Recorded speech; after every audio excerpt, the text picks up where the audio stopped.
I built my success without debt, while my brother flaunted a fake lifestyle and my parents called him the true heir. But at Thanksgiving, they excluded me from the resort rooms, so I left with dignity and revealed the truth, and that changed everything. My name is Nathan Carter, and I'm 35 years old. I'm a research director earning $130,000 per year. I live alone in New York, steadily building my assets through well-thought-out investments.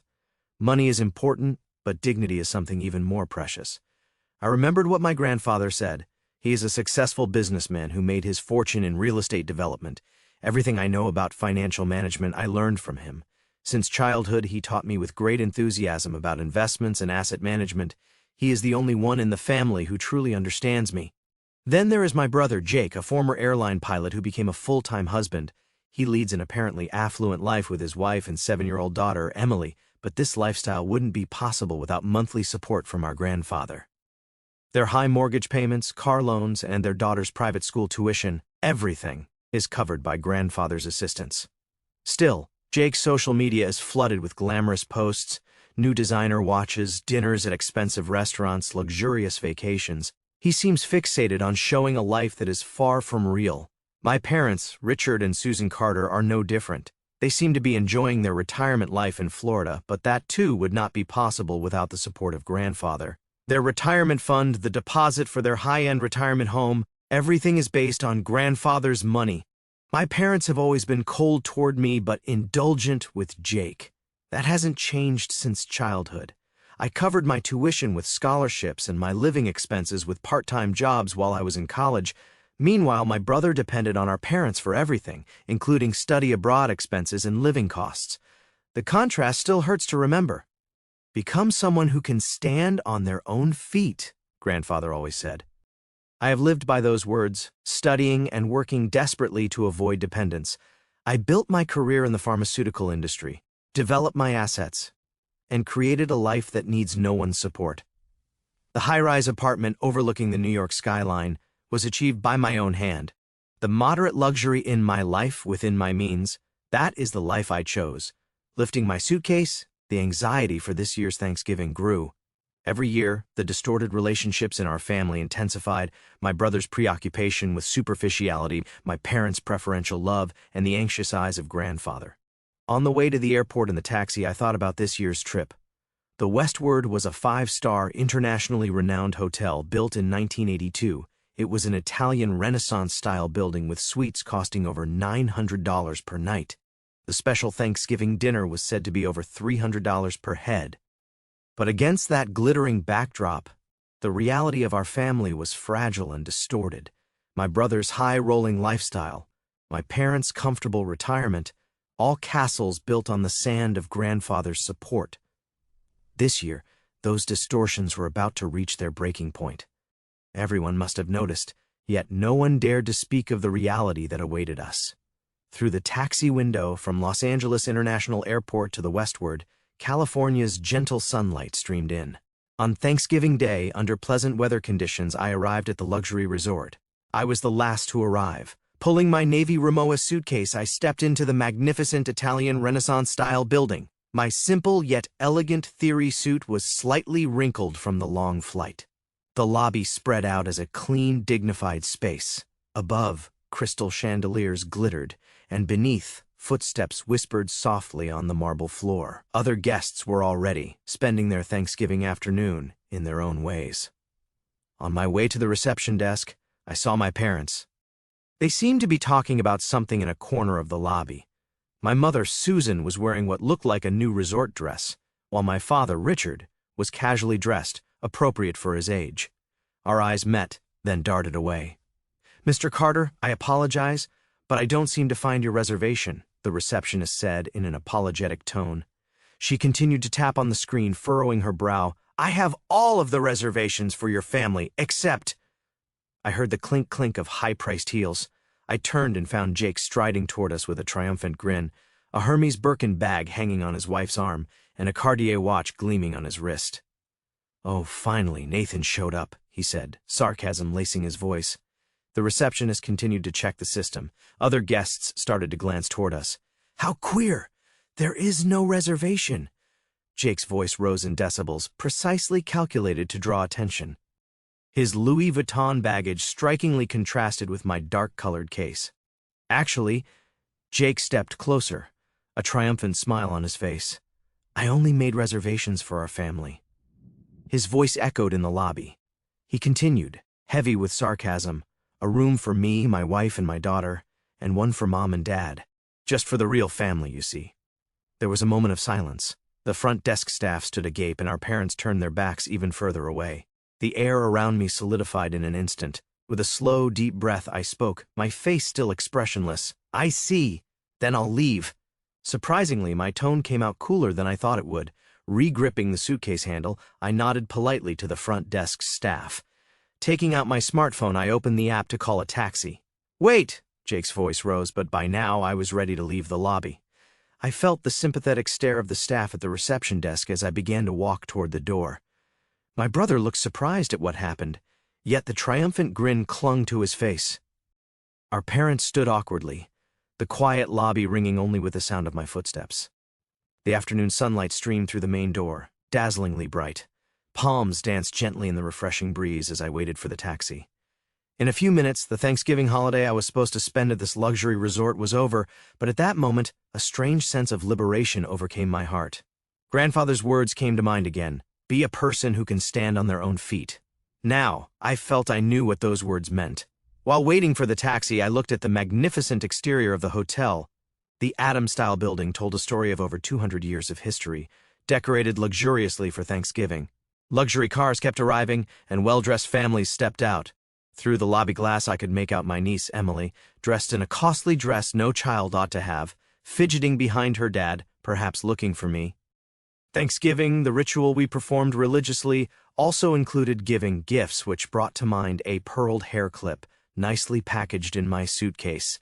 In the taxi to Los Angeles International Airport, I was already searching on my smartphone for the next available flight to New York. Though airfares during Thanksgiving were expensive, I didn't mind. The emotional energy I wasted every year during this season seemed far costlier. In the rearview mirror, the westward building grew smaller, its gleaming form bathed in afternoon sunlight, a monument to our family's superficial glamour. The first crack had appeared in that facade. I couldn't predict what would happen next, but one thing was certain, there was no going back. The inside of the taxi was quiet, insulated from the cacophony outside. The air conditioning kept the temperature refreshingly cool, while the high-quality leather seats eased the tension of the night. Outside the window, the resort scenery of Malibu flowed by, neatly lined palm trees, white luxury homes, and glimpses of the Pacific's sparkling surface. Views that would normally captivate me now felt strangely distant. I pulled out my smartphone and dialed grandfather's number without hesitation. The ringtone stretched on longer than usual. Finally, he answered. "Nathan, what's wrong?" His voice carried its usual composure. "I have something to report," I began, speaking in a matter-of-fact tone. I recounted what had happened at the hotel, no emotions, just facts, how my reservation was missing, what Jake had said, how I had left. I could hear grandfather's breathing grow hoarse as he listened, stifling his anger. I didn't add words to provoke his sympathy. "I understand. Leave the rest to me." Grandfather's voice was low and heavy. In those few words lay an omen of things to come. Within minutes of hanging up, the calls began to flow in, first from Jake, over 10 missed calls within a quarter of an hour. Then a message, "Nathan, Emily wants to see you." She was looking forward to our annual Thanksgiving. "Can't you think about a child's feelings? My friends are coming over for dinner tonight. I was planning on posting the perfect family Thanksgiving to Instagram. Do you know how embarrassing it is to explain this situation?" Jake's voice rose hysterical. Between those calls, emails from our parents started to trickle in. My mother's email read, "We could have put another room in, but as Jake said, we designed the house around the real family. You're independent now, aren't you? If you can afford it, why not get another room? With your salary, it shouldn't be a huge deal. What's the emotional drama for, then?" My father's email was sharper. "Jake has a family, a wife and a child. You do know that, don't you? Can't you just keep quiet and bear with it over Thanksgiving? That's always been the problem with you, thinking about no one but yourself and never the family." My mother's next email portrayed me as the bad guy. We had plans for social media postings. "We were going to take such nice pictures of you and Emily. Now it's all ruined." The feeling in my chest tightened with each message, but these were words I'd heard my entire life. My brother and I had faced this discrimination since childhood. As I neared the airport, new messages surged in. "Because you're selfish! Emily is crying!" She had longed to meet Uncle. Jake continued to use his daughter as a shield to the end. All I could perceive behind it was vanity and pride. Another sarcastic email from my mother followed. "Poor Jake. If you knew how hard he tries to provide for Emily, you wouldn't be so heartless. You wouldn't understand. But children's education requires money." Yet, at this moment, I felt no need to reply. I was grateful that things had come into the open without much effort on my part. Just before reaching the airport, an email from grandfather arrived. "I'm proud of your decision. I know everything." A warmth welled up in my eyes as I read the message, not from sadness, but from quiet determination. A new chapter had started and would grow quickly. My smartphone kept receiving relentless calls and worried messages from Jake. "Answer the phone right now!" Accusatory emails from my parents followed. "Your selfishness is tearing the family apart." But I had reached a place where their voices could no longer reach me. Getting out of the taxi, I walked toward the international terminal while booking my flight to New York. I felt a strange sense of freedom. This was the moment of being freed from the false real family. About 30 minutes after boarding, an email from grandfather arrived on the New York-bound plane, addressed to all family members. "The following is my final decision," it began, as characteristically dignified as he was. "Today, on Thanksgiving, an incident occurred which badly wounded our family's dignity. Cruel treatment of Nathan, an injury to the name of the Carter family, shall not be tolerated under any circumstance. I hereby freeze immediately all financial support given to Richard, Susan, and Jake. Let me remind you that your respective high lifestyles depend entirely on my support. Those who have been blinded by their lives of vanity and pretentiousness and have forgotten what family is all about deserve no more such privilege." As I read that, my phone wouldn't stop ringing. It was Jake again. He must have been desperate, trying to call every few minutes. "Nathan, please answer the phone. Convince Grandpa." His voicemails marked increasing desperation. Without grandfather's monthly support, his life would turn into a nightmare. All his lifestyle had been built on grandfather's backing. Then came emails from my parents, their conceitedness gone, replaced by desperate pleadings. "Nathan, this is about our retirement. Can you please talk to your grandfather again? The $150,000 deposit for our reserved luxury retirement home will be forfeited. Our medical insurance subsidies will stop." Their panic was unmistakable. The reality of their crumbling retirement security had finally hit them. "Do something, Nathan. Listen, if it's you, won't he?" For the first time, my mother's email contained unfamiliar words. "I'm sorry for saying such terrible things earlier, but this is a family crisis." I quietly turned off my smartphone. Through the plane window, a vast sea of clouds stretched across the sky. The perfect family Thanksgiving photos posted every year on social media would not be uploaded this year. For Jake, that might be an even bigger blow than the financial impact. The plane flew steadily toward New York without turbulence. The man next to me was deep in thought, scrolling through Thanksgiving dinner recipes on his phone.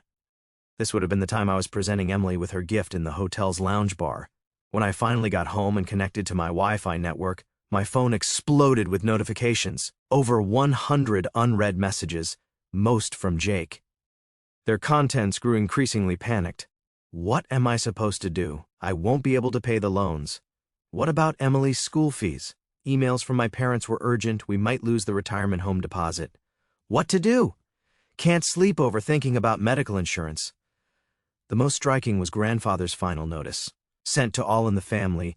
"This is something that cannot be undone. Consider this the consequence of your own doing. If you disagree with my decision, I will cut everything off immediately." I quietly read the messages. Their condescending attitude was gone, replaced by desperation. I had never seen each family member's true self as vividly as in that moment. Putting my smartphone down, I made tea in the kitchen. By this time, I should have been having the sumptuous Thanksgiving dinner, a $100 special course per person. I remembered that amount, and it brought a slight smile to my face. Every year, my brother's family updated their social media with posts about this delectable dinner, but they were seldom able to pay their month-on-month credit card debt. Another call came, this time from Jake's wife. She sounded panicked and confused. Among her words were quips about how her husband overspent, and their marriage seemed to develop cracks. Then the desperate appeals from my parents continued. The retirement home won't refund the $130,000 advance payment. Medical insurance will be self-paid from next month. Because of you, our retirement. Even in their begging, they sided with Jake, as if they had learned nothing. I moved through my kitchen with deliberate calm, reaching into the refrigerator to retrieve a fresh lemon. The citrus released its bright aroma as I carefully sliced it, letting a single wedge fall into the steaming cup of tea. The simple ritual grounded me, a stark contrast to the chaos my family was undoubtedly experiencing at that very moment. Tomorrow would bring the familiar rhythm of laboratory work, hours spent analyzing new research data at the pharmaceutical company where I had steadily built my reputation. My annual salary of $150,000, methodically channeled into a diversified trust fund over the years, represented more than mere income. It was the concrete manifestation of a life constructed entirely through my own determination and discipline. Standing at my apartment window, I gazed out at the sprawling tapestry of Manhattan's nighttime skyline. The countless windows of towering skyscrapers twinkled like earthbound constellations, each light representing someone else's story, someone else's struggles and triumphs. In this magnificent urban landscape, I had carved out my own place through sheer persistence and careful planning. A fleeting thought brought my monthly credit card statement to mind, always paid in full, never carrying a balance, reflecting only the modest luxuries I could genuinely afford without compromise. Zero debt, zero financial anxiety. The contrast with my family's precarious situation couldn't have been more pronounced. Grandfather's weathered voice echoed in my memory with crystal clarity. Vanity is for people, savings are yours. Those words had guided every major decision I'd made since college, every investment choice, every moment when I'd chosen substance over spectacle. This glittering metropolis had witnessed my transformation from scholarship student to successful professional, each milestone earned rather than inherited or gifted. As grandfather had always proclaimed with quiet pride, I had truly evolved into a man who stands firmly on his own 2 feet. In that moment of profound stillness, surrounded by the evidence of my self-made success, I felt an unshakable certainty that my decision had been absolutely correct. My smartphone continued its incessant buzzing on the counter. Jake's desperate attempts to reach me, my parents' panicked messages, their collective realization that their comfortable facades were crumbling. But their frantic voices had become nothing more than distant noise, unable to penetrate the sanctuary I had built through years of disciplined living and authentic choices. 2 weeks after Thanksgiving, early December brought the first snow to New York, pure and white. Day after day, I plunged into work on new projects in the pharmaceutical company's lab. Meanwhile, my family's condition completely changed, though my routine remained unchanged. Social media provided the first signs. Jake's Instagram, once updated almost daily, had gone dark. His last post was from the day before Thanksgiving, a photo of a Hermes bag at an upscale restaurant tagged with #DreamLifestyle and the caption, "What a wonderful life."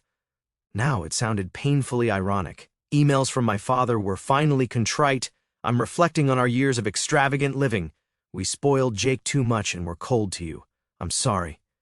Similar messages came from my mother. "With our medical insurance subsidies cut off, we're finally realizing how much healthcare costs. Our pension alone is nowhere near enough. I finally understand how luxuriously we were living." Jake's situation was even more serious. I got an unexpected call from his wife. I found hidden debts he kept secret. "I'm in a state of shock looking at credit card bills.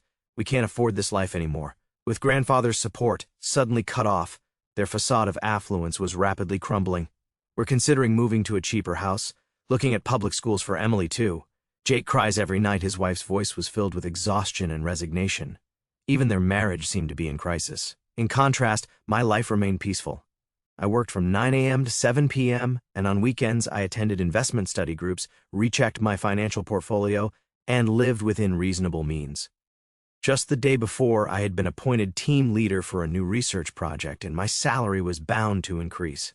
My investment operations were going smoothly, and I didn't worry about the future. I had always believed that vanity brought only momentary satisfaction, but savings provided lifelong security. With grandfather's words about their insecure retirement and Jake struggling with mounting debt, I simply went on to lead my ordinary life. Over the last 2 weeks, the desperate calls and emails had slowed to a trickle. Messages that came daily now arrived once or twice a week, their tone shifting from angry denial to quiet resignation. Jake's latest email was brief but spoke volumes. "Emily will be transferring to public school. She'll take the school bus. I never thought it would come to this." It was the first indication he was facing reality.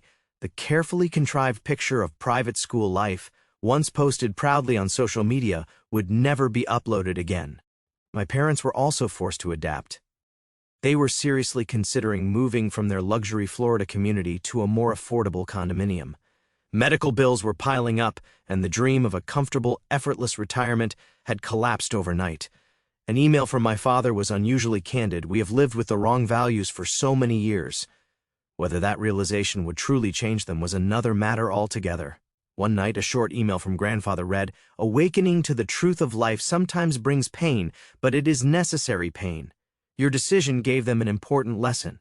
I didn't answer. I just saved the message. That night, as I stared at the New York City skyline, the stars twinkled between the skyscrapers. The city was still the same, always unflinching, as was the life I had designed. 3 months passed since that Thanksgiving, and the early spores of spring began to sprout. Nothing in my life had changed. If anything, it had become more rewarding. The pharmaceutical research project I was leading was going well, and just last week, I got word of another promotion. My salary would increase to $190,000, and my investments continued to grow steadily. I stood at the window of my office, my eyes lost in the expanse of the Hudson River. The sun cast a glow over everything, lending a soft newness to it all. The water shimmered. New piles of research data weighed down my desk, requiring urgent attention. These were exciting moments. Hours spent amidst books and writings pleased me. Days passed and a package arrived from grandfather. Opening it, I found a single-strand pearl necklace inside. The enclosed card had only one line in his beautiful flowing script: "True brilliance dwells in those who stand on their own feet." I had kept in touch with my parents since the fallout, but minimally. They had moved to a smaller home, struggling to keep up with medical expenses but slowly adjusting. For the first time, my mother's emails carried a different tone. Luxury brings momentary joy, but there is real security in living a grounded life. Jake and his family had also moved to a modest suburban neighborhood. Emily had adjusted to public school and was now catching the bus every morning. Jake's once active social media accounts had grown silent. In one of his few messages to me, he wrote, "It all seems so vain now, posting just to keep up appearances." His days were filled with struggles to keep up with credit card payments, and his marriage was still strained, but at least they were no longer pretending to live a life they couldn't afford. I had started setting new goals for myself, building a stronger career in pharmaceutical research and one day leading my own team. I envisioned mentoring young researchers and teaching them what I had learned. Holidays allowed me to study investment and economics with a study group. The company during holidays put me among people living steady, no-nonsense lives. The conversations were real, void of pretentiousness and vanity, refreshing. That Thanksgiving had taught each of us something great: the worth of financial freedom, the hollowness of image-based lifestyles, and, most importantly, the essence of family. Grandfather's last words still rang in my head: "Real bonding is only possible after overcoming hardships." Inside my desk drawer, the pearl hair clip I had bought for Emily sat, still encased in unopened packaging. It would be worth giving to her someday when she was old enough to understand that pride comes from an independent soul and that a like on social media does not bring respect. Outside my window, a gentle spring wind stirred the trees, as if whispering the arrival of the season.